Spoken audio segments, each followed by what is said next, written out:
आइए sir.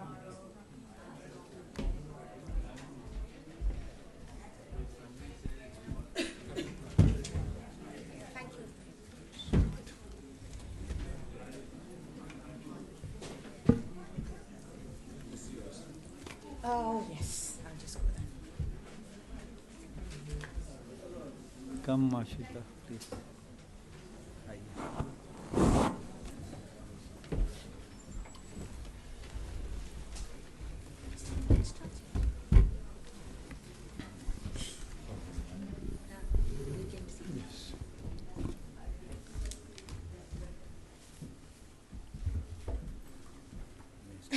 Yes, please do.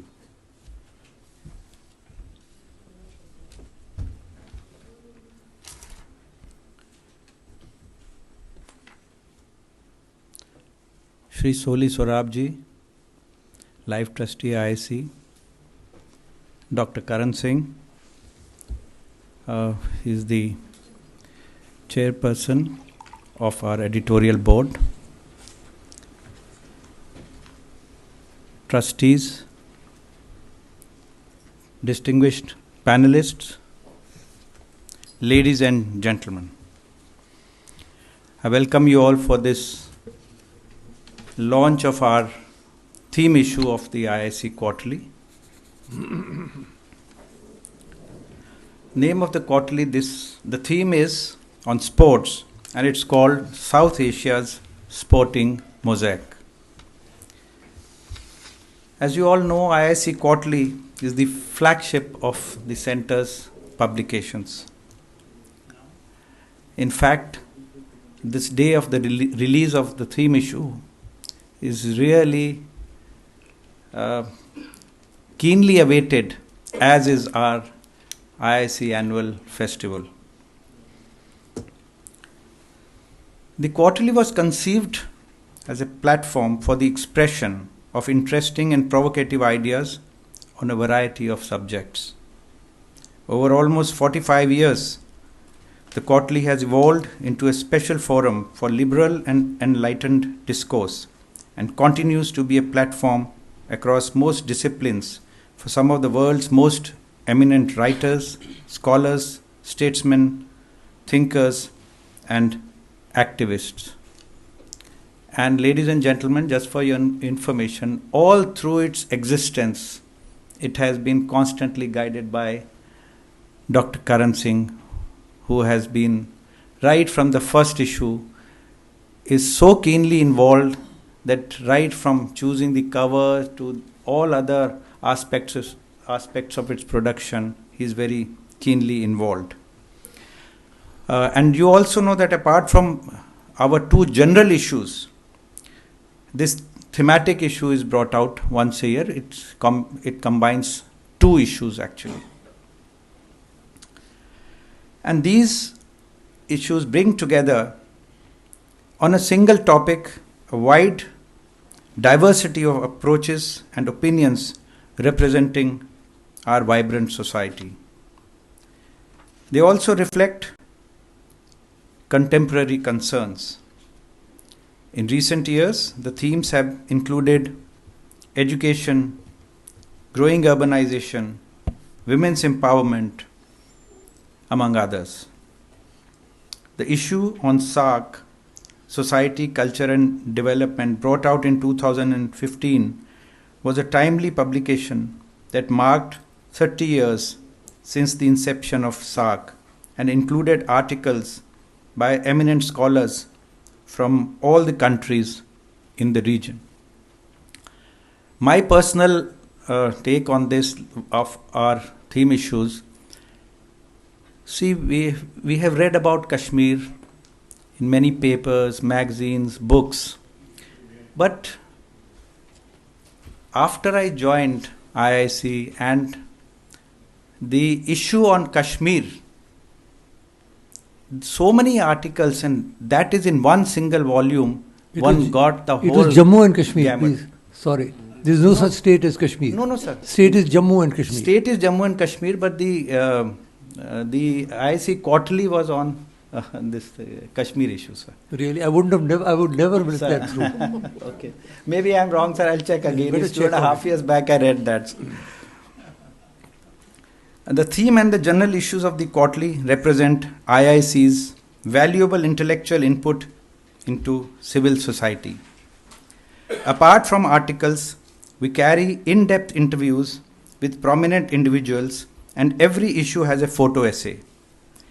It is these features that give the journal its unique place in scholarly publishing.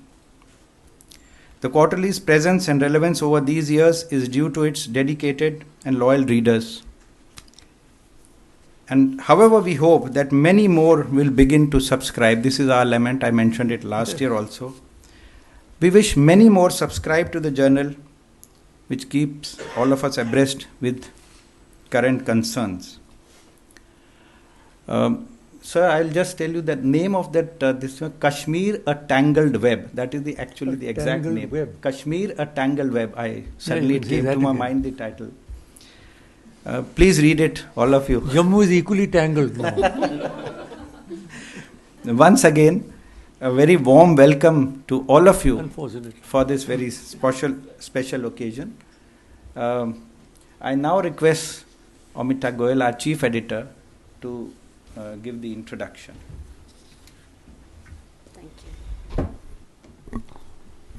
I'm just going to be brief because I think everyone wants to hear the panel more than anything else. I'd also like to welcome you all here this evening. It so happens that we are meeting here just as the Commonwealth Games have concluded, and we've done exceptionally well. And it's also very nice to sometimes wake up in the morning to positive and inspiring stories when all you hear about these days is absolutely inconceivable brutality and violence. So I think over the last, at least some days, we've had some very good news. But we also know, I think, and everyone will talk about it, that we still have a long way to go in sport when it comes to India. But having said that, I also know that there are some encouraging efforts in some sectors where they're trying to create a culture of sport, especially among the youth. But I'm not going to go into all those details because I hope that I am right in making that assessment. So again, I'm not going to stand between you and the panelists. And before I ask Dr. Karan Singh to formally launch it and release it and take the proceedings further, I would like to extend a very, very big thank you to some people, especially, of course, our panelists, Professor Ashish Nandi, Mr. Vinod Rai, and Ms. Suprita Das, who readily agreed to be part of this event, and we look forward to hearing them. A big thank you to our contributors, some of whom are here because without you, obviously, there would be no issue and no event. And Professor Ronojoy Sen. I only knew that he had written this book, Nation at Play, A History of Sport in India. So I just looked up the website of the National University of Singapore. I found his email ID. I wrote to him. He responded within a few hours. And he said, yes, absolutely, I'm on board, and thank you for that, Ronjoy. And of course, Mr. Soli Sorabji and Kapila Vatsayanji, who have consistently supported the journal, the quarterly, and me in the last 7 years that I've been here. And I'd finally also like to thank Tanya Dasgupta and Ritu Singh, who prepared this wonderful, well, it should be working. You might have seen it when you walked in. It's a wonderful audio visual of the photo essay that we carry in this book. And of course, in absentia, I'd like to thank the photographers who really, they just gave off themselves and willingly gave us these photographs almost gratis. So thank you, everyone. And now I request Dr. Karan Singh to release the journal and also then take this forward. It's what the Americans call a photo opportunity. Would you like to open yours as well? Yeah. The latest is everybody on the stage has to have one. Previously, only the one who released was it. That is the reason I know. never release a book of mine. And then you have to smile also.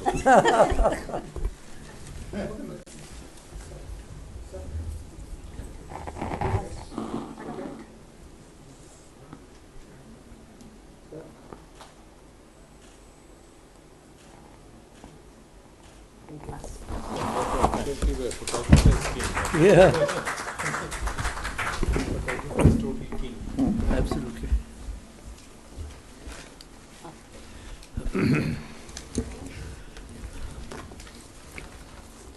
trustee of India International Centre, Soli Sorabji, director, very distinguished panelists, members of the audience and friends.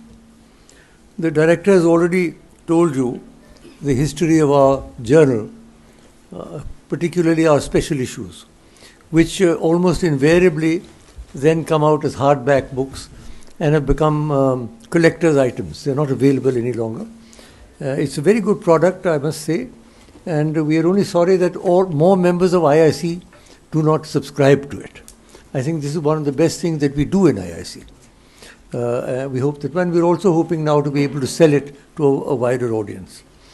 This is a very, very good issue. Amita, I must congratulate you and everybody involved in this. But I do have some points to raise, and they're not critical because I'm chairman of the board. I'm as much derelict as you. First of all, this is a very good time to have it. We've come out of the Commonwealth Games and we've done rather well, although we're still far behind our previous colonial masters. It's only when we equal them at least that I'll say that we're really doing well.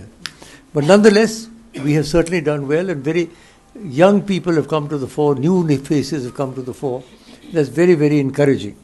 And I'm sure that now we go to the Asian Games and then the Olympics and all, we'll continue to go from strength to strength. One of the points I think that need to be made, there are 2-3 things I feel that we should have also covered. First of all, golf. Golf is a very important sport, and we're doing very well in golf. We have some of the brightest young golfers in the world. Unfortunately, there's no article on golf, which I think is a pity.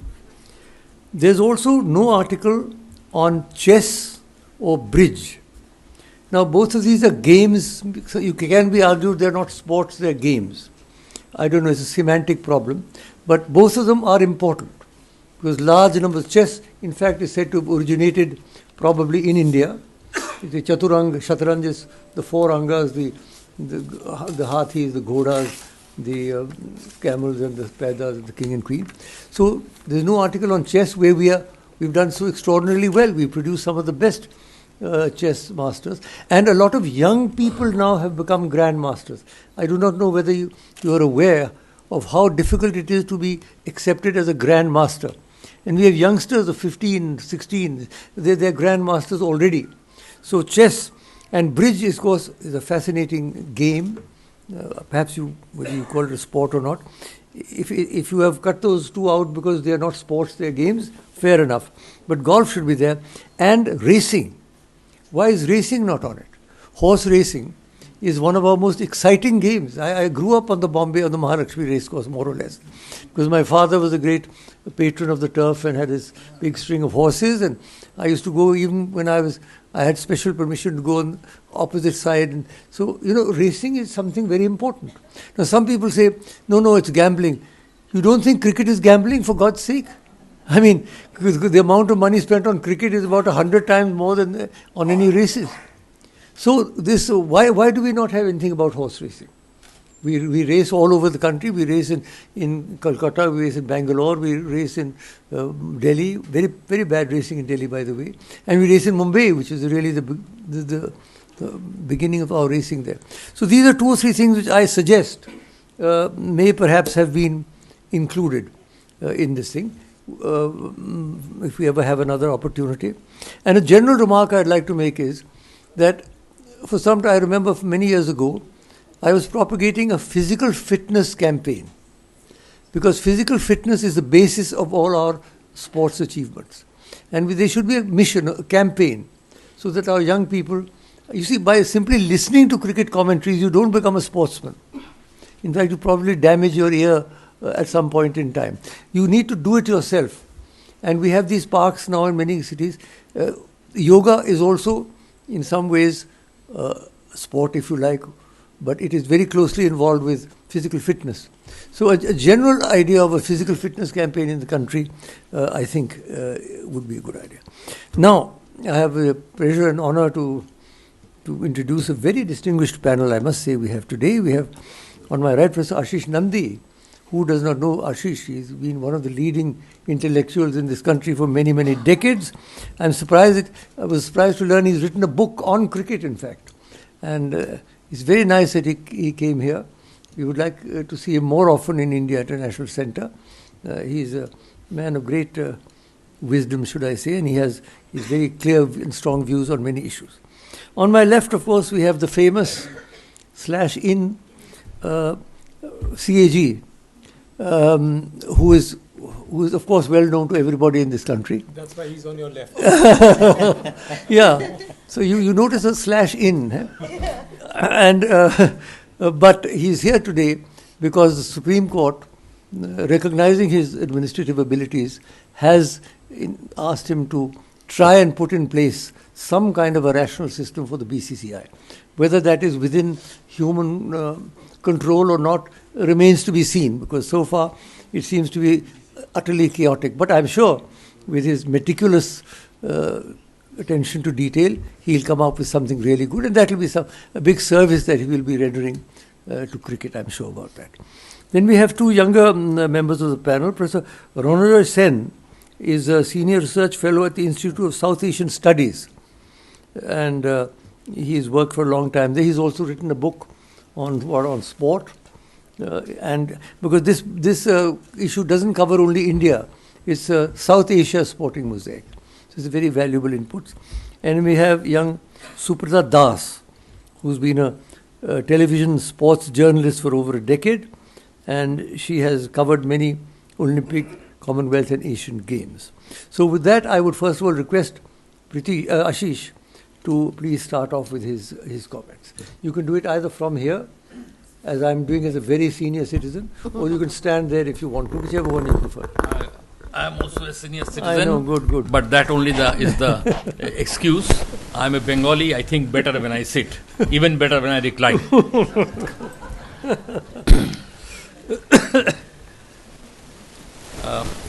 There are experts in sports here. I must warn you, I am not an expert on sports. The only book I have written on sports is a book on cricket, and it was because I wrote it because I wanted to raise certain problems of ethics in the public sphere and couldn't find the vocabulary for expressing myself on a subject as wide as that. And I thought cricket could be a metaphor, a kind of an way of articulating the same problems without going into elaborate technical jargon. So that is that. So most of the people, the book sold very well, but I'm afraid most of those who purchased it were deeply disappointed and none of them finished it. Any case, others will take care of the sports part. I want to say something else from the beginning. Play, from which the idea of sports comes, is a biological phenomenon. It is not confined to human beings only. There are many species which play, and it's a social activity. And to that extent, you can say play has a larger scope than sports, and it is perhaps also an essential part of life for those species which indulge in play. Human beings, dogs, cats, tigers, they play. Birds also play. Now, play in that sense is a part of our humanness. Organized sports is not a part. It has developed later in human history, and it has a different set of rules and different cultures which characterize each sports. I was just telling while having tea with this group that when you write out a game of chess, move by move, you have said everything about the game. You don't want to see it. Nobody will see it. Nobody will view the fact that he was not present when the game was being played, because game might have been played over 6 or 8 hours. But in cricket, if you give a scorecard to a person, it tells you nothing about the sports. Because cricket is more like what we in psychology call projective tests, which is a diagnostic device which tells you about your personality and allows you to diagnose psychological illness and psychological weaknesses and strengths of a patient. So cricket in one sense reveals personality. And because cricket, particularly test cricket, I am mostly talking of test cricket here, but it is a slow moving game, nothing much happens on the ground, personality reveals itself. This is not my saying, Neville Carter said this 100 years ago. And this, in one sense, compensates for the absence of action. It is said that once this famous American actor, who were always in the comic role actors, these brothers, I forget the name. Old Marx Brothers. Marx Brothers. Groucho Marx one came to Lord's and he was taken to see a cricket match. After seeing the match for 1 hour, he said, "Okay, I am going to my hotel. Please give me a ring when the game starts." So there is this part of cricket. But cricket is fascinating because it allows you to judge many things of life which you cannot otherwise exercise that judgment. Cricket, for instance, the first line of spectators of a game or a player, for a batsman for instance, is those players who surround him in the field, not the audience in the stadium. The first line of audience is those who are surrounding him. So if he has snicked a ball and the umpire has missed it, I was telling it just now to these people, the stadium might not know whether he really snicked it or not. But the nearby players, including his non-playing batsman on the other side, his own teammate, will know that he is a cheat. That is the strength of cricket. Cricket was never a national game in England. It was played by a small section of the British population. Very small section, I would say. Football was the most popular English game, even in England. But in India, they sold cricket as the national sports of England because the values and ethics of cricket was seen as exemplary, a form of ethics. Cricket is a gentleman's game and you are supposed to abide by these ethics. That does not mean that there was no gamesmanship in cricket. There always was. Even W.G. Grace, one of the early pioneers of cricket, was known for his gamesmanship. But that is different from the kind of cheating we are now seeing, and thereby hangs a story. That gradually, like in many other sports, cricket has been corporatized. The element of play has gone out of cricket gradually. Not entirely, but it's going out very quickly. Cricket is now a different kettle of fish. It's a business in which these young cricketers participate, their handlers participate, the organizers participate, and corporations participate. They become, not to speak of the bookies. In this form of corporatization, the element of play is increasingly diminishing. Huizinga once wrote a book called Homo Ludens. The human being who plays. It will be very difficult to write that book without talking of the way that we have gradually subverted the idea of play through our concept of sports.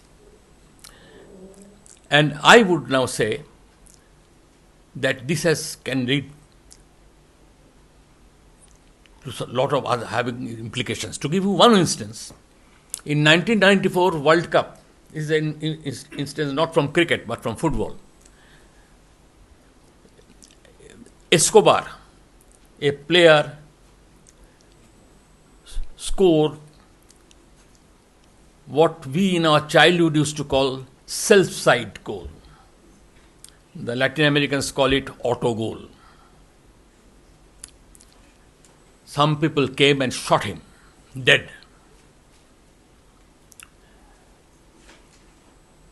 At the beginning, everybody attributed this killing to Latin temperament and Latin love for cricket, which has actually once led Honduras and Chile to fight a war on cricket. So it was seen in football. In football. That war is known as football war. But gradually it transpired that other larger interests were involved. This Escobar came from Medellin is the city in them, which is the drug capital of the world. And the drug cartels there had baited heavily on that match because the other side in that was United States, which is quite a kind of a novice in football. Everybody expected the United States to lose. But because of that goal, the results were altered. And the drug cartels lot of money. So with the drug cartels' revenge for that financial loss, that led to the killing. My daughter was very young then. She said, after this they will stop the World Cup. I predicted that nothing of the sort will happen. They will go on as if nothing serious had happened, because millions of rupees are involved in that, and nobody is going to make that gesture of calling off the World Cup as a show of disgust or abhorrence for this kind of violence. This is as far as we have come now in promoting sports in the name of play. The only other thing I want to say here in this context is this, that there is this third element that has entered into sports. That now, as sports facilities increasingly diminish in dense urban locations all over the world, the main participants of sports are the spectators on television. So you see sports, you don't play. You don't participate in sports. You just see it as spectators. And you are expected to give your judgment, and there are a lot of competitions and quizzes which are available to you to show your expertise in the game, just as spectators, to give preferences of who should be in the Indian 11 or not. And if you predict rightly, you get an award, and so on and so forth. All this has come to you as a part of drawing more spectators to the sports, and to make sports an event where almost the entire audience is primarily sitting in their drawing rooms watching television. There is an analogy for that, I'm afraid, and maybe I should end my intervention on that by drawing your attention to this. It is more or less the same way that in participatory democracies, the element of participation now is diminishing every day. You are a good citizen, you are a perfect citizen if you only see politics on your television screens and vote every 5 years by going to the polling booth and casting your vote. The participatory part of democracy, which was your right as a citizen, we have ourselves sacrificed, and we have not taken care to protect that. And in fact, you are discouraged to participate and organize anything which is of a political kind in many countries. In many countries, I draw a parallel between Iran and China, and now increasingly India. People are not unhappy at dissent or criticisms. Regimes too are not much perturbed by this, because they are afraid that it unnecessarily draws attention to the censorship and control of the regime. And people will draw the wrong conclusion about the regime, not okay, people will draw the right conclusion about the regime, but that's the way it's there. So they don't discourage you from expressing your opinions. Only if you try to organize, immediately steps are taken against you, because then you are truly threatening the regime. In that sense, Iran and China are very comparable in their attitude. You can be a dissenter, nobody bothers about it. Write in English, as one IG told a friend of mine, as I said to him, that next time you publish your thing, why don't you go and write in EPW? And next time you publish in Tamil, he is not Tamilian, his thing was translated, I will make sure that you die in an encounter. And this was not under the BJP rule, this was under the earlier regime. So there you are. There you are. So it is in this context that we are discussing sports in India today. Sports is part of life, but sports is also life itself, because sports is a perfect reflection of the way our life is getting organized on our behalf, not by us, which in a democracy we have the right to do, but which the way we are allowed to live life, as if there's a world of, as if we live in a virtual reality, and that is supposed to be the real public life, and the other public life where you participate is seen as a marginal, vague, shadowy existence confined to a few cults here and there. Thank you very much. Thank you. Thank you, Ashish, for your very perceptive comments. One of the major things in cricket, of course, is the democratization, as it were, of the people who play. If you remember, it started off with the princely families, and then gradually today, almost all our main players are from small towns. They're no longer either from famous families or rich families.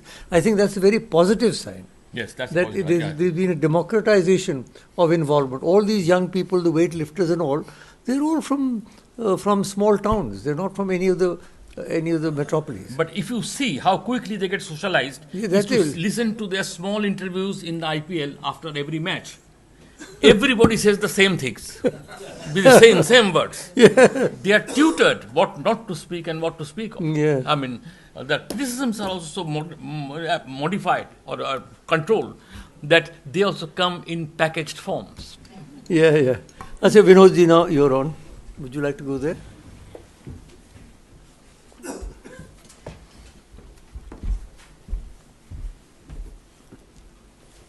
Thank you, Mr. Chairman. The reason I came here is I'm also a senior citizen, but I'm a non-Bengali, so I have a right to stand.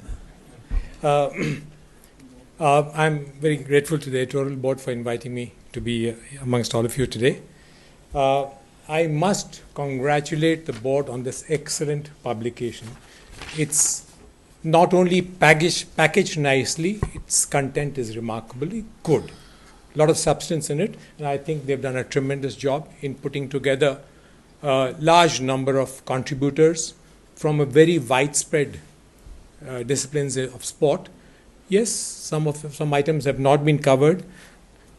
Bourgeois games like golf, racing have not been covered, but I think they've done an excellent job of it all, and I must congratulate them for that remarkable work. More importantly, I think there have been some contributions from some practitioners of the sport. For example, Shanta Rangaswamy, one of our pioneers in women's cricket. Shanta was captain of the cricket team, Ronajoy, sometime 74, 75? Yeah, around that time. I mean, we hadn't heard of women cricket, and Shanta is very much active today. They've contributed tremendously in bringing about this game, and I think she's one of the contributors in this. But when the story of sport in South Asia is scripted, we've seen mercurial ups and downs. A remarkable thing about the Indian subcontinent was our participation and our professionalism, our superiority in the game of hockey. Today, Pakistan, India, we are not on the world canvas at all as far as the game of hockey is concerned. At the same time, Bangladesh, Sri Lanka, India, Pakistan, the way the game of cricket has come up is again a very interesting story why it has come about. And I think that needs to be scripted, and that's why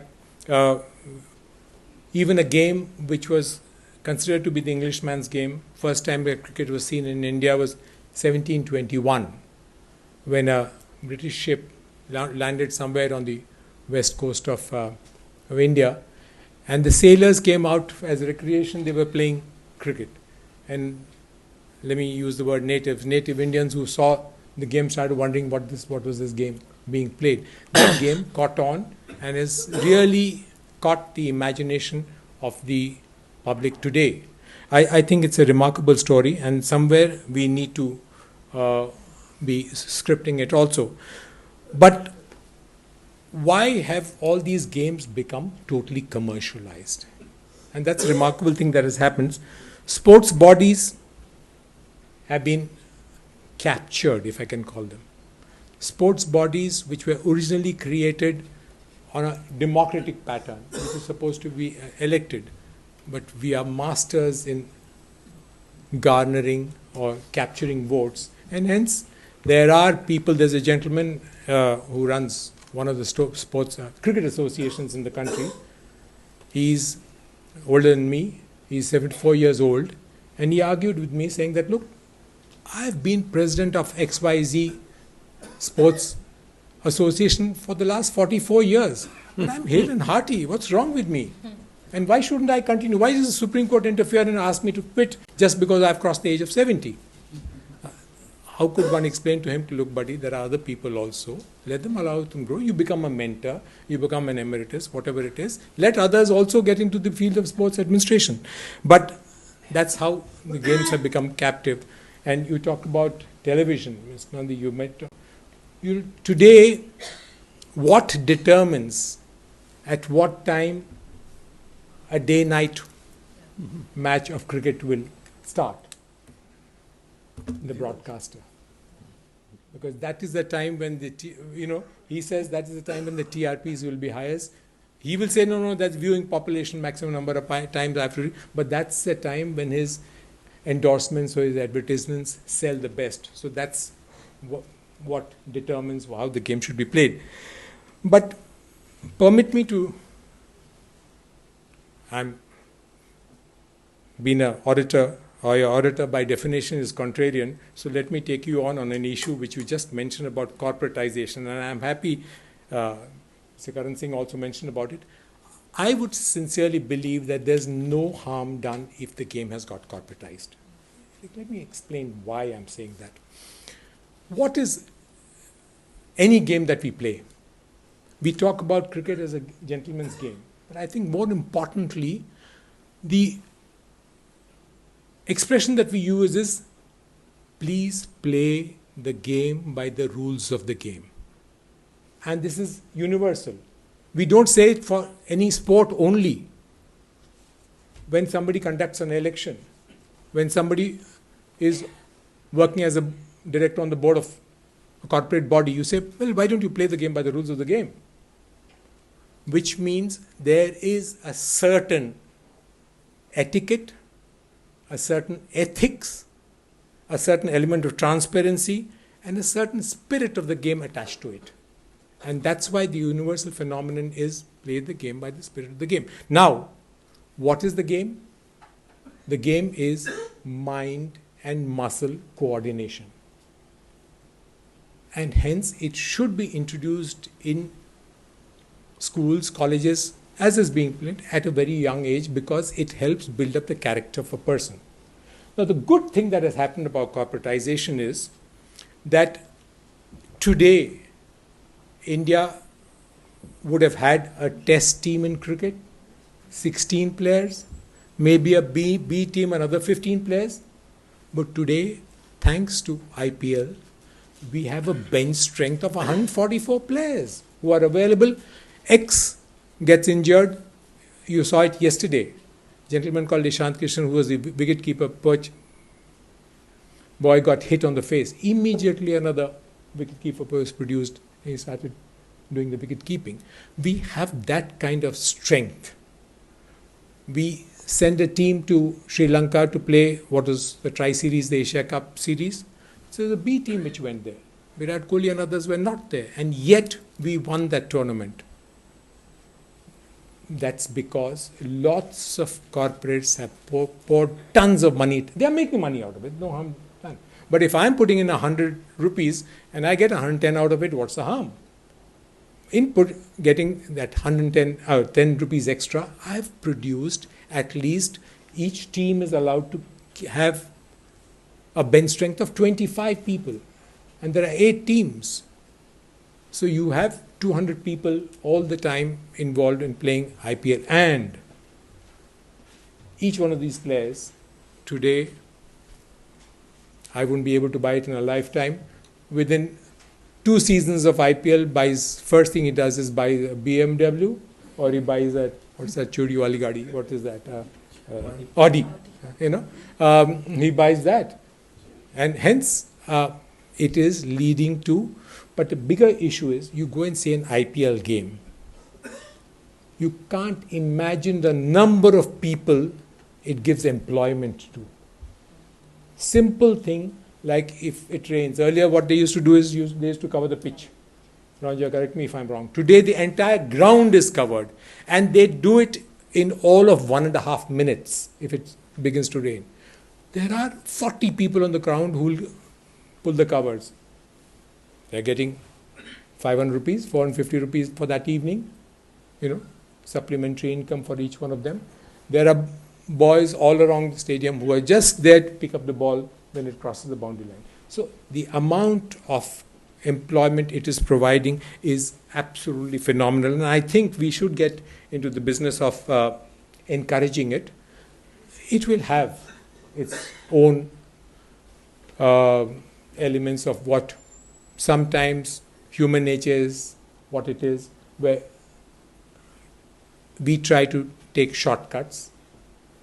We find insidious means, and there are elements which will try to be the black sheep in it and leads to a certain element of malfeasance. That's part of the game, and if our character is strong enough, we should be in a position to be able to check all that.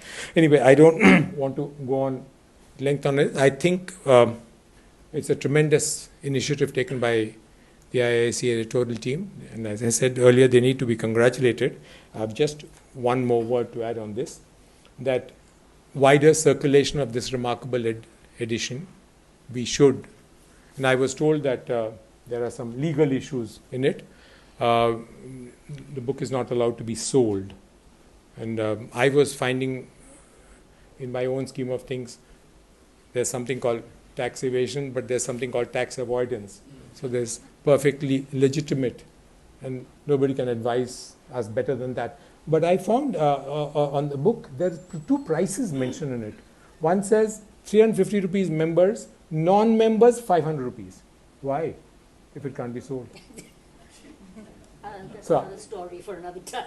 So I think somewhere we need to publicize these, and this is, even a person like me would like to have this as a collector's item, because it's a huge amount of wealth of knowledge in it, And if there is wealth of knowledge, why should I keep that repository of knowledge close to my chest?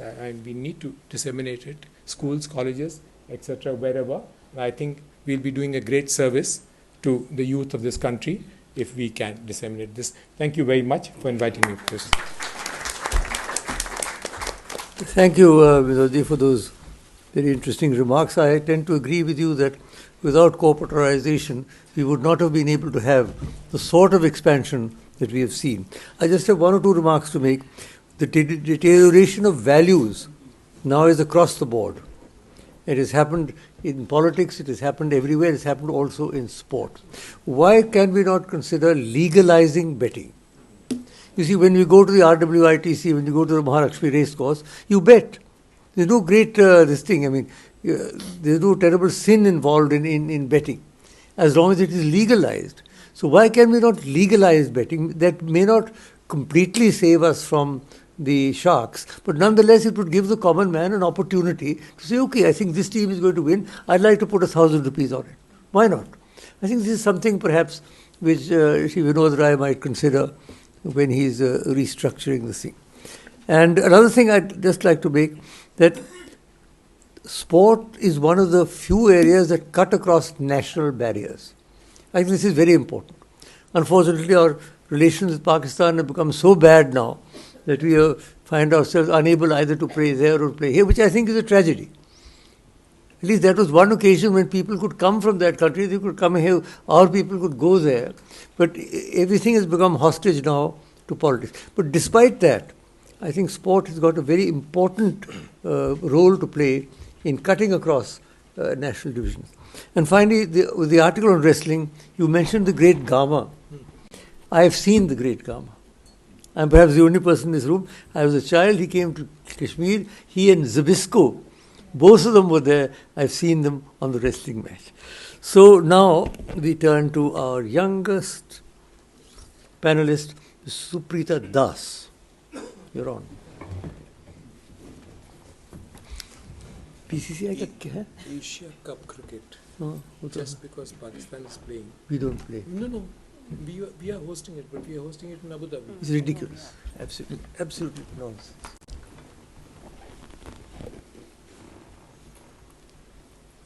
Good evening, everybody, and thank you so much to the editorial board here for having me over.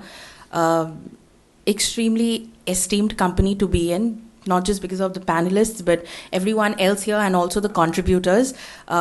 Had the opportunity to go through a little bit of the chapters in there, and all the contributors extremely way more experienced, distinguished, and accomplished than myself. So I feel a little dwarfed. But nevertheless, thank you very much for giving me this opportunity. I'm going to share my thoughts largely on India's sporting mosaic, because India is where I've worked as a journalist, as a sports journalist for about 11 years now. And also because among the other South Asian nations, India is light years ahead in terms of producing champions, at least at the moment, nurturing talent, putting in money, corporatizing sport, like he mentioned, and trying at least to develop what is a robust sports industry. And the landscape of sports in India has changed tremendously in the last 10 years. Both the previous speakers stressed a lot more on cricket, so I will try to not do that, because a lot of the change actually has come about in sports which are not cricket. And that's really the time when I started working as a journalist, so I've been fortunate enough to witness those changes that sports in India has seen, and it continues to be. So we are in a very tremendous phase as far as sports in India is concerned. I'll start with a story. I was at the immigration counter at Heathrow about 5 years back. I was returning after covering the Olympics in London. And the gentleman behind the immigration desk, he saw my passport and said, India, but you guys win so little. So I had to come back. I said, but we won 6 here. This has been our best Olympics. So he said, yeah, still 6. 4 years later, there was a security guard outside the athletes' village in Rio de Janeiro, which was hosting the Olympics in Brazil. I was waiting there for an interview, and he asked me the same question. So many people, such few medals. And this time I didn't even have a comeback, because that time we hadn't even got onto the medals tally. And of course, we ended with a paltry 2 medals only. That after India had sent their largest contingent. And really, for the second most populated country in the world, our Olympic medal record in terms medals per head is extremely disproportionate. And it's not really just journalists covering global events who get asked this population versus medals question. Even the athletes who attend, who are participating, they get asked the same questions. इतना बड़ा देश है आप लोगों का, इतने कम medals क्यों जीतते हो? So mostly, the most common response from them also are things are changing and we're getting there. May seem a little lame perhaps, but I think that's the best response because we are going through a very interesting phase in India, which is not a sporting nation. We're not anywhere close to it because weekends are still for most of us spent on maybe couches and malls over parks and playgrounds. And for a lot of families, education comes over sport even today. But there are exceptions. There are those who chose their dreams, they followed their hearts, and they walked the path that was unknown at the time that they picked up whatever sport they did. And what we need to take heart from is the fact that day by day, month by month, year by year, we're getting to witness more and more of these exceptions, more and more of this exceptional talent. Yes, the world is moving, sport is moving, and India's got a lot of catching up to do. But from one Olympic medal in 1996, 2000, 2004, we jumped to 3 medals in 2008, and then to 6 in 2012. So if that's not progress, I don't know what is. I know 2016 was an aberration, but I also believe 2020 in Tokyo will be better. 2008, the year of the Beijing Olympics, is when the wheels started moving, not turning. I just started working then. And it was really so much of cricket. India had just won the T20 World Cup the previous year, and they were heroes. And T20 promised to revolutionize cricket, and it did, because the very next year, the Indian Premier League was born. And now, of course, it is in its 11th season, and you may have different opinions about the tournament, but back then it was something that impressed all of us. And again, in 2008, about a few months after the IPL started, a few thousand kilometers away from India, well, many actually, on this morning in August, Abhinav Bindra made history. He became the first and till date the only individual to win an Olympic medal. It was not a revolution perhaps right at that point, but it was a revelation. Because after Bindra's medal, out of nowhere, there was a wrestler who won a bronze medal and a boxer who won a bronze medal too. What was going on in Beijing? We were shocked. Yes, we'd heard of Dara Singh as a wrestler, but we had wrestlers of Olympic class. Nobody knew that. And what about this boxer, this boy who came from a village in Haryana and went on to win a bronze medal? That was quite something, because back home in India, that was something that had the potential of acting as a springboard for a lot of young people. Yes, there were individual stars, there were performers before that. Rathore had won a silver medal in the previous Olympics. Leander Paes and Mahesh Bhupathi were winning Grand Slams. Before that, Gopi Chand had won an All-England medal. But this was like one big bouquet that came India's way. Excellent. And I remember having gone to the airport in New Delhi when Sushil Kumar and Vijender Singh were returning from China. Their entire villages were there at the airport. The whole of Najafgarh and the whole of Bhiwani was there. And not just that, there were also elephants and horses in the welcoming party.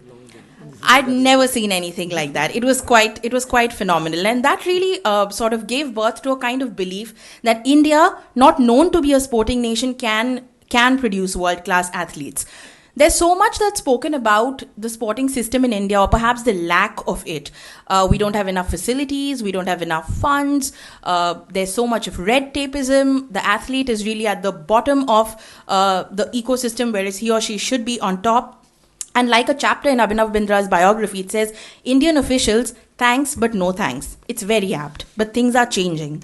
There are people who chose to avoid those negatives, ignore all of that in the mosaic of Indian sports, and they decided to chart their own history. They ran, they jumped, they fought, they boxed, they wrestled in the hope that one day they're going to make a difference and win medals for this country.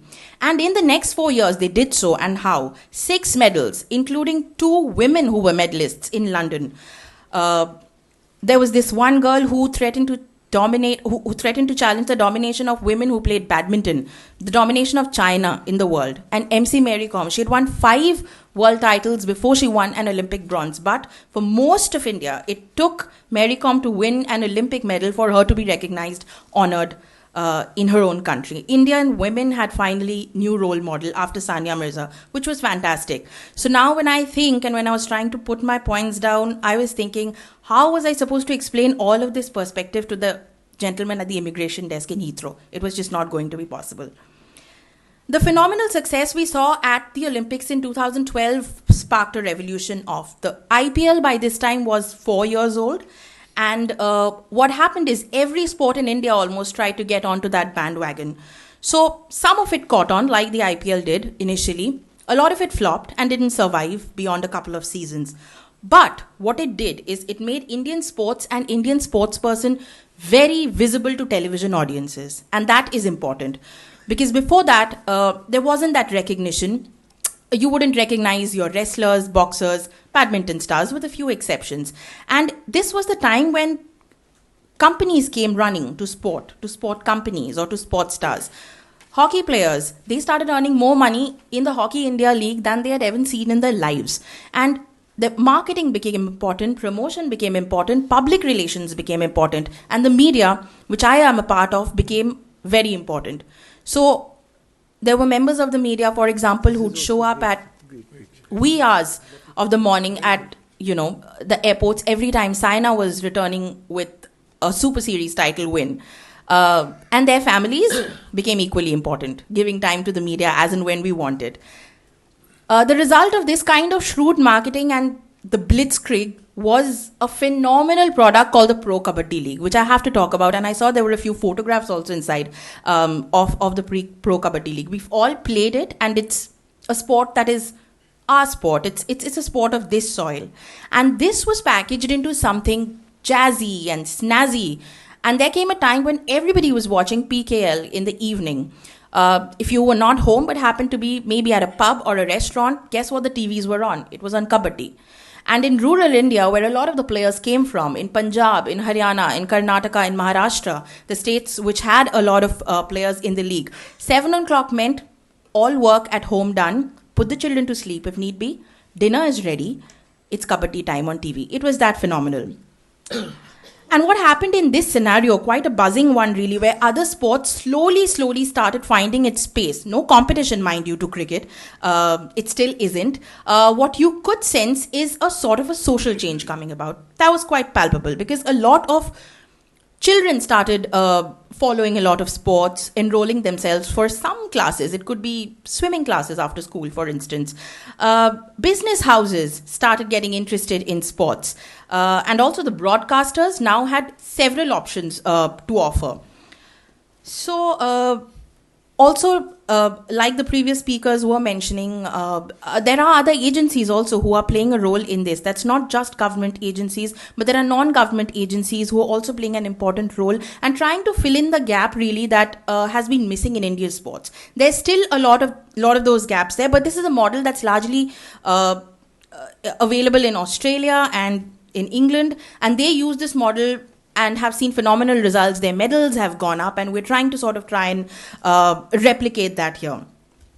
What has also grown immensely, and this is crucial in these years, in these 8 to 10 years or so, is the chunk of women who are following sport, who are watching sport, who are playing sport, covering sport, like myself, which was quite rare back then. You had only Sania Mirza as a role model for women for a very long time, PT Usha and Karnam Malleshwari for those who were slightly elder. But suddenly you're now in a phase where you have Saina, Sindhu, Mary Kom, Mithali Raj, Deepa Karmakar, Deepa Malik, you have Harmanpreet Kaur. There's a plethora of options, a plethora of women role models, and that is phenomenal because that helps in generating viewership and increasing interest. And it plays a role in popular culture.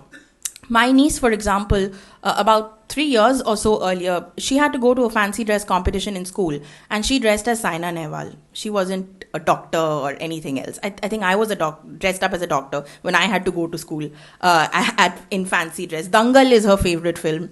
It's on her Tata Sky. So that's how it's become a part of popular culture as well.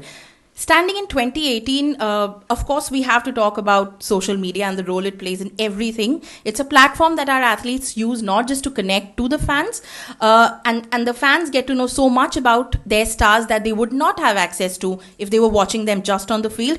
But social media has also got this power to create awareness. And a classic case in point is the Women's World Cup, which was played last year. Once the cricket fever caught on, the women's cricket fever caught on, India beat Australia in the semi-final, made it to the final. A whole lot of people who probably before that had not heard of cricketers, did not know of names beyond Mithali Raj and Jhulan Goswami, they got to know every player's name. They started recognizing them, they started following them on Twitter, and it was hugely successful, not just because the women reached the World Cup final and almost won it, but also because of the role that social media played. It was the most watched women's sport. It went past PV Sindhu's Olympic final.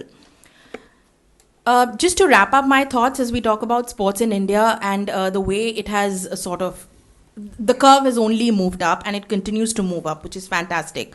Because sports, at the end of the day, like someone just mentioned, sports doesn't discriminate. It doesn't know boundaries. And sports is a leveler. If it hadn't been so, we wouldn't have seen the kind of champions that we've seen just 3 days ago. Young men and women who've come back from the Commonwealth Games in Australia. We wouldn't have a 20-year-old boy who's a farmer's son in Haryana who learned how to throw a javelin by looking at YouTube videos and now is an Olympic medal prospect for us. We wouldn't. A big change also is, I think, in the mentality of parents, because if that wouldn't have changed, you wouldn't have weightlifters from Banaras and from different parts in Punjab and Haryana with their parents having a problem about the fact that their young daughters were going to a gymnasium to lift weights, lifting really heavy weights, having the skin on their necks and their fingers grazed, spending time all day out in the field running around because she's doing her fitness drills. It's not a problem for anyone any longer. They know they have to do it. It's something that the daughter wants to do, so be it. The mother of the Delhi girl, the ping pong star Manika Batra, she was fabulous in the Commonwealth Games. Her mother didn't have a problem even once when she said, you know what, I'm going to drop one entire year of college because I want to focus on my Olympic preparation.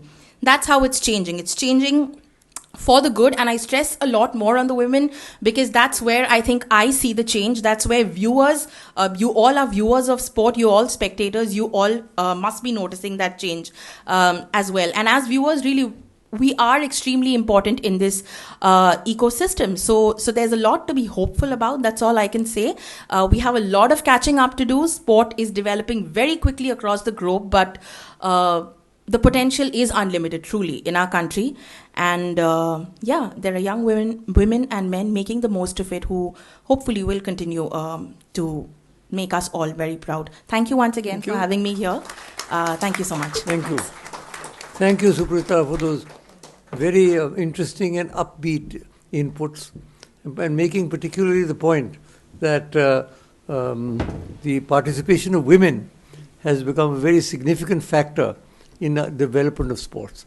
And I think the general tone that she set, that sports are now growing exponentially in India and can be very useful, not only employment, as Vinodji has said, but also for manufacturing. Sports equipment, for example, is something that can expand very quickly because we don't have to import our equipment now. I remember the first factory I ever visited was Oberoi in Sialkot.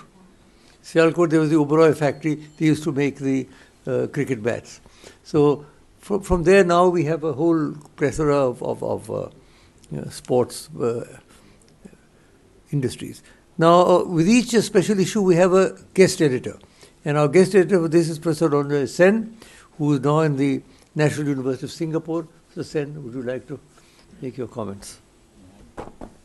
True Bengali, I just speak sitting. Rapidly approaching the senior not too far. I'll keep my remarks very brief since I think we are going slightly over time, and I'm sure all of you have many questions for the panelists. What I'll do is I'll just briefly talk about the the structure of the special issue, which is now available outside.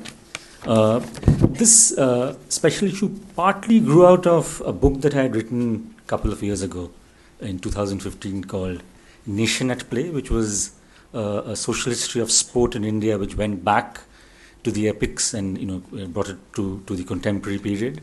And like any enterprise, a book of this sort, there were many subjects or topics which were only fleetingly covered, and there were many which were completely omitted. So there was an idea going on in my mind that maybe I should focus on some of the things that I left out, and even increase, stretch the canvas of the book to cover all of South Asia rather than India. And so it was serendipitous when Omita Goyal, the chief editor of the IISc Quarterly, got in touch with me, and this project came to fruition. Dr. Karan Singh is right. There are many books, many subjects and sports that have not been covered in the special issue, but I guess for that we might need an encyclopedia, not a double issue of IISc Quarterly. And he mentioned rightly, golf, horse racing, chess. I think is one of the most intriguing of sports. And where do you slot it? Is it a physical sport or is it just cerebral? And of course, Suprita mentioned kabaddi. In fact, one of the glaring omissions of this special issue is, kabaddi is not in. I actually tried quite hard, but couldn't get anyone to write on kabaddi in this short span. Maybe I'll take a stab at it in the next few months, if possible. But there's 25 odd essays in this issue, and they are broadly grouped under 6 heads. The first, not surprisingly, talks about the development of cricket, but not just in India, but also in Pakistan and Bangladesh. And we were fortunate to get, as was mentioned by Mr. Vinod Rai, Shanta Rangoswamy to contribute a piece on the development of women's cricket. She was, of course, one of the early captains of India and a pioneer of sorts. And hers is not just a history of the early history of women's cricket, but also weaves in personal reminiscences. So in that sense, it's quite a valuable record. There is a second set of essays which touches on broad issues like nationalism, race, communalism, gender, etc., and its links with sport. And we have several essays, including one, and we have some of the contributors here. So we have Avijit in the red shirt at the back, who wrote a very interesting piece about how a young boy growing up in small town Bihar related to sports and the centrality of radio commentary. And this is in the 1970s. And as any sports fan will attest, memory, nostalgia is, I think, integral to the act of following a sport. Then there's a third set of essays which traces the development of mass sports other than cricket. So we had Novi Kapadia here in the front row, who's a walking, talking encyclopedia on Indian football, writing on the future of Indian football. We had Sandeep Mishra at the back, who wrote an essay on the decline of hockey in India. We were also fortunate to get Shahryar Khan, former diplomat, and the head of the Pakistan Cricket Board, to write a piece not on cricket, but on Pakistan hockey. And again, Shahryar Khan weaved in personal reminiscences and his connection with hockey, beginning from when he was a diplomat in London following Pakistan's first gold medal. This was, I think, in the 60 Olympics, maybe 60, right? That was when they beat India 1-0, right? So I think that's another very valuable essay. There was a fourth set which traced the links between older sports, like wrestling was mentioned, yoga, whether we can actually call it a sport or not, and in other somewhat traditional sports like boat racing in Kerala. Mr. Rai, it's Vallamkalli or yeah. And I don't know whether Amrit Lal is here. He's an associate editor with Indian Express, and he wrote a very interesting essay placing Vallamkalli in the economic, social, and political context of Kerala, and how it's transformed from the time, I think, from the 17th century when the boat races came in existence to the contemporary time. There is another set of essays which looks at a group which is much maligned and has come up, sports administrators. And we have Mr. Rai here who has been tasked with the job of cleaning up cricket, which is proving to be much more difficult than I think he thought it would be. The other sports, of course, are probably no better or even worse. The only thing is cricket is, of course, much richer at the cricket board than the other sports. But in this collection, we also have an essay. Not all sports administrators are bad, right? So we have an essay on a very remarkable figure called Gurudat Sondhi, and some of you in the room might be familiar with him, who was a central figure in the Olympic movement in India, as well as a very central figure in the idea of the Asian Games. We, of course, often credit Nehru with the idea of the Asian Games, but Sondhi was also a man who was integral to the idea of the Asian Games, even though he got somewhat sidelined in the organization of the Asian Games, which was actually taken over by Mr. Di Mello. But the idea itself, Sondhi was an integral part of it. And finally, and I'll end here, we have a section on sports in film and literature. Since Lagan, which was made in 2001, I think sports film as a genre has developed tremendously in Bollywood. Before that, you had a few very poorly made films in Bollywood, although in Bengal, where I come from, you had a remarkably popular film called Mohan Baganer Mein in the 1970s, which was really about the fandom around Mohun Bagan, which of course some of you would be familiar, one of the oldest football clubs in the country, and that famous victory in 1911 over the East Yorkshire Regiment. But anyway, it's a legendary team, and this was quite a humorous film made around fans of Mohun Bagan. But since Lagan, I think we've seen some very, very good films, both critically acclaimed and, Suprita mentioned Dangal. I work out of Singapore now, and Dangal was actually very popular in China. So it was, China actually only screens 25 odd films, foreign films a year, and Dangal made it. And maybe Amir Khan has some, the Chinese audience somehow likes him. I think Three Idiots was very popular, and now Dangal. So he's a thinking producer. The final essay is actually on sport and literature. And in fact, India does not have a great tradition of sports literature. So there is nothing comparable to Nick Hornsby's. I don't know whether some of you sports fans would have read Fever Pitch, which is an excellent book. Set in the context of English football. We really have no tradition, except a rare exception is a Bengali writer called Moti Nandi. Again, the Bengalis in this room would be from there, yeah. And so the last essay in this collection is actually a translation of an excerpt from a Moti Nandi novel called Aparajito Anando. And that, in some senses, captures the struggles. Moti Nandi's most of his stories were really around the struggles of sportspersons. Often they were footballers, but he also wrote about other sportspersons. In fact, one of his more popular books was one called Koni, which is about a swimmer, which was also made into a film. So I'm indeed happy that we could carry a translation of one of Moti Nandi's stories. So I'll end here. Thank you. Thank you, Rohde. We do have a few minutes now for the audience. If anybody wants to ask a question, please make it short and direct it towards some particular member of the panel. Yes, the gentleman there. Thank you for giving me the opportunity. I'm S.K. Patran, advocate in Supreme Court. Sir, my question is to any of the panelists. Anybody can answer, sir. Sir, why cannot hold so far the Olympics in India? Because it is a huge country after China. It is the biggest country. We are doing so well, not so well, but Olympic movement should also come to India. What is the lacuna we are having? I think we don't have the equipment. Who would answer that?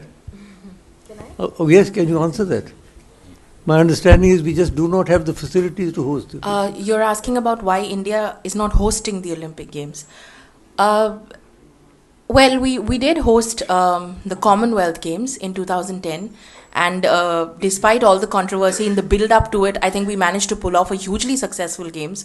But the Olympic Games is a different ball game altogether in terms of facilities, in terms of community involvement, in terms of funds.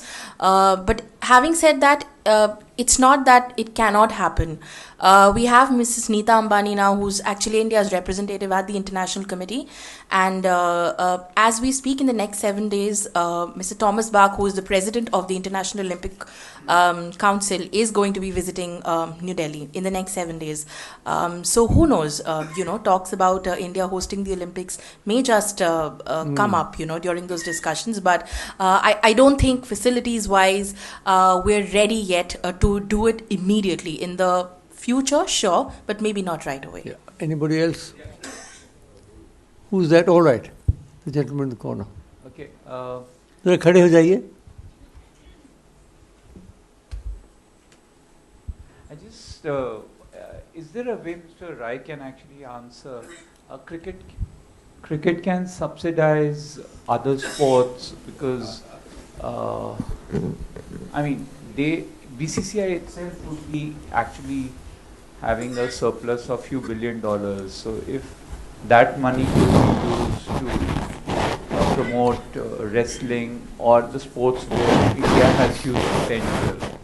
We can't do well in football and so much of money is going in football. We can never actually, we're not built like to succeed in football, but sports where we can do well. Yeah, BCCI is a cash-rich body, no doubt about that. But at the same time, BCCI has an infinite capacity and hunger for funds. We can digest any amount that is made available. But there is another part of it. The fact of the matter is the BCCI has been licensed legally only for the development of cricket.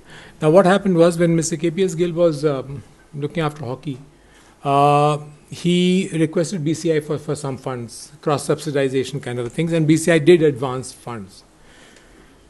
And within 2 years of BCI having advanced those funds, we lost our tax exemption certificate. That was because we do not have the mandate to develop games other than cricket. And we still don't have the tax exemption certificate. So that's the issue.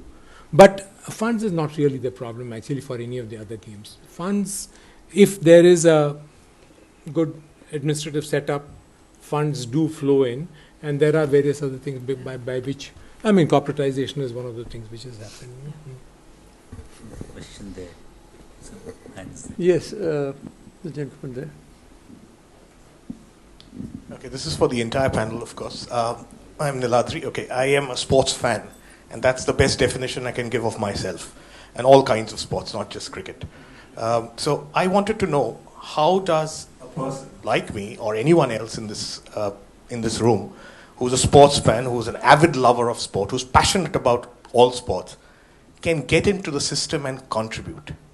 Because that is something I have been grappling with in various positions. And how do we get in? And as a marketing professional, how does one get in? As an administrator, how does one get in? Unless one is linked with the who's who of the bodies, can one get in on their own? Is there a system by which one can get in and contribute to sports in this country? That's my first question. Just Second, one question. yeah, one answer I wanted to give on the Olympics part is, I don't think the question is whether we can hold the Olympics. I think it's whether we want to or should hold the Olympics. Because if you look at the history of Rio, if you look at the history of Athens, the post-history of the Olympics is not a very nice one, an apt one to follow. So in a country where funds are at a crunch, when he was asking for the cricket board to subsidize the other board, I don't think today the Olympics is a good answer. It will give us a lot of pride for 15 days or 20 days, but as a country, I don't think we'll benefit. That's my answer to that. Thanks. Who will answer the first question? How to get into the system? Mr. Rai. There is no fixed procedure by which you can get into it, but all sports bodies in this country are democratic. You need resilience, you need persistence, you need perseverance, because a lot of it, and because today what is happening is we are hoping to create a template by which, even with court intervention, by which these bodies don't become captive to certain vested interests. And I think that captivity part of it is coming apart. And I think there is scope. Can you spell this out? This is important. Yeah, I mean, in the sense, I mentioned that these are democratic bodies where election, the capacity to be elected or the capacity to garner votes was all that mattered. How And to become an elector? You see, there are differences. Let's take the example of DDCA. Clubs are members, and they get the mandate to vote. Now, you can set up a club, and there are people who own 116 clubs in Delhi. 116 clubs. 116 clubs, and hence exercise the proxy of all those 116 clubs. So if I own the proxy of 116, I have 116 votes. So they have captured that, and that is being broken now, because today, if you go and ask, say, the Haryana Cricket Association, who are your members, they will never tell you who are the members, because my driver, my maidservant, and the guy who walks my dog, these are all members of that association, and they vote. So, but this is now being broken. Yeah. Well, I hope these captivity things are broken as quickly as possible. There's one last question there. That young man on the right. Hi, I'm Harsh. So I have a question very similar to the gentleman here. My question is that, so we've heard a lot of interesting ideas about sports in India and where it's going, especially in relation to women as well. Now, as someone who loves this and wants to see this more, but is definitely not a part of the system, neither wants to be, what does the bystander do? Because the way I am looking at it is that whatever is given to us as an audience, we consume it. We definitely have a hunger for more. But what can we do in our different limited capacities to improve the overall situation, if there's anything at all that we can do? And this is a question for anyone. In fact, everyone. See more television. Or go to the stadiums, actually. Yeah, go to the stadium. You mentioned women's sports. After the women's cricket team reached the final last year, there's a whole bunch of cricket that they played here in India. Baroda, in Bombay, actually. There was no ticketing. It was free entry.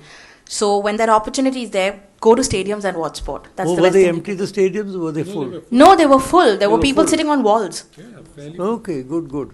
Well, Sunil Lang, he is a distinguished journalist. Hello. Thank you, Doctor. I personally feel that we don't have a concrete policy. When we want, we give the money to all the team and individuals. Before that, there is no policy. Lackage of that policy, and it should come from the parliament. So everybody, like Vinod Raji says, they are ready to hold the elections, but they are not ready to discuss a policy to win the medals, to create your sportsmen from the school level. Yes. So that is the missing link, I feel, in a total discussion. Except that I'm why we are not talking on this. Yeah, I'm a little worried about sports getting into Parliament, because you know what's happening in Parliament. Sir, you people are best players. I've been a member of Parliament for 40 years. I said you people are best players but I in think the sports. Yes. Parliamentary. The problem, if I may put it bluntly, is the politician. The politicians have been the main people who have tried to capture. I don't want to mention names. They've been ministers, chief ministers, and for them it's become a big sort of a thing where they can capture the funds and where they can misuse the funds.